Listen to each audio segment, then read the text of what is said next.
Assalamualaikum warahmatullahi wabarakatuh. Perkenalkan, nama saya Astriawati dengan NIM R1B1250222. Video ini dibuat untuk menyelesaikan tugas geomorfologi. Saya akan mempresentasikan PPT saya yang berjudul 5 faktor membentuk lahan.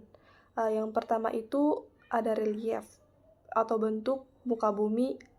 Yang kedua, material, batuan dan tanah. Yang ketiga, proses kejadian di muka bumi atau eksogen. Yang keempat, struktur, arsitektur kulit bumi. Dan yang kelima, waktu atau kronologi geologi. Relief itu sendiri adalah bentuk muka bumi berdasarkan perbedaan ketinggian relatif antar tempat. Posisi topografinya itu ada di puncak, lereng atas, lereng tengah, lereng bawah, dan dasar lembah. Untuk ketinggian absolutnya sendiri itu bisa dari kurang lebih 200 meter, 200 sampai 500 meter, 500 sampai 1500 meter, kurang lebih 1500 meter itu bentuk lerengnya cembung, cekung, datar. Untuk variasinya sendiri bisa beraturan dan tidak beraturan.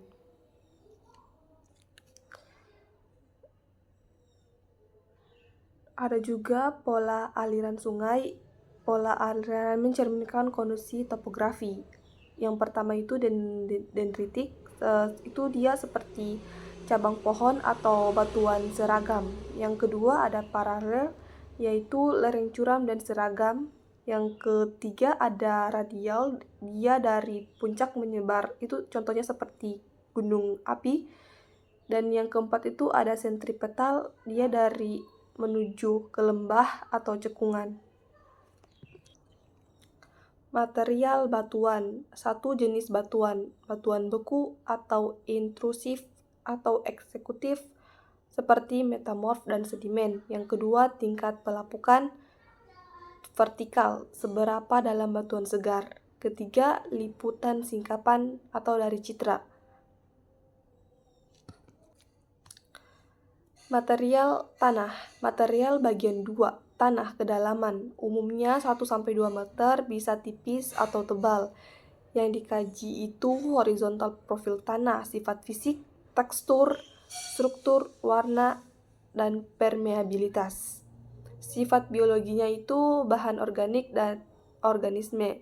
Untuk sifat kimianya itu kandungan kimia atau kapasitas tukar kation. Prosesnya sendiri itu erosi. Semua gaya yang mengakibatkan perombakan bentuk muka bumi oleh tenaga eksogen sehingga memungkinkan terjadinya stadium muda, dewasa, dan tua di permukaan bumi. Erosi itu sendiri adalah terlepasnya partikel tanah, terangkut, dan terendapkan. Untuk klasifikasi luas erosi yang dari citra, itu yang tanpa erosi itu kurang lebih 25% area, erosi ringan 25-50% area, erosi sedang 50-75% area, erosi berat kurang lebih 75% area. Untuk tahapan erosi itu dari pelepasan, pengangkutan, dan pengendapan. Rumus pendugaan erosi itu sendiri itu S sama dengan R dikali K kali LS kali P dikali C. Untuk E itu besarnya erosi, R faktor hujan atau energi air hujan, K sifat tanah, fisik, kimia, biologi, LS panjang dan kemiringan lereng, P pengolahan lahan atau terasering, C pengelolaan tanaman atau jenis tanaman, akar, daun. Untuk gerakan massa atau longsor, gerakan massa itu sendiri adalah perpindahan massa tanah atau batuan akibat gangguan stabilitas lereng. Penyebabnya itu bisa gravitasi tambah air sebagai agen pengangkut. Tipe-tipe gerakan massa itu tipe material karakteristiknya jatuhan batuan atau tanah, lereng curam, aliran tanah lumpur, atau air dominan seperti banjir bandang.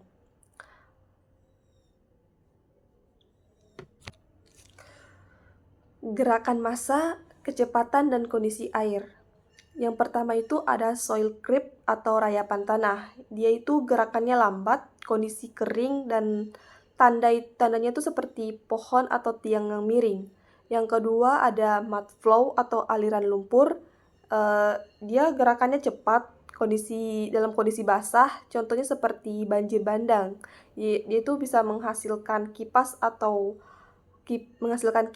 aluvial atau koluvial. Untuk struktur geologinya sendiri itu struktur atau arsitektur muka bumi, kekar dan retakannya pada batuan tanpa pergeseran. Yang kedua sesar, ya retakan dengan pergeseran. Contohnya itu sesar opak, contohnya Jogja, Prambanan, atau Parangtritis. Perbedaan tingginya itu bisa 400 meter. Stratigrafi dan waktu. Stratigrafi ini membahas tentang pelepasan endapan batuan, terutama batuan sedimen. Untuk waktu sendiri itu adalah bentuk permukaan bumi seringkali hanya dapat dipahami berdasarkan kronologi waktu. Saya akan merangkumkan tentang 5 faktor pembentuk lahan tadi. Yang pertama itu ada relief, bentuk, ketinggian, lereng, dan peraliran. Yang kedua ada material batuan seperti jenis pelapukan dan tanah, sifat fisik, biologi, dan kimianya. Yang ketiga ada proses erosi dan gerakan massa seperti longsor, creep, dan flow. Yang keempat ada struktur kekar, sesar, lipatan, dan stratigrafi. Dan yang kelima adalah waktu kronologinya. Baik, itu saja presentasi dari PPT pertama saya. Assalamualaikum warahmatullahi wabarakatuh.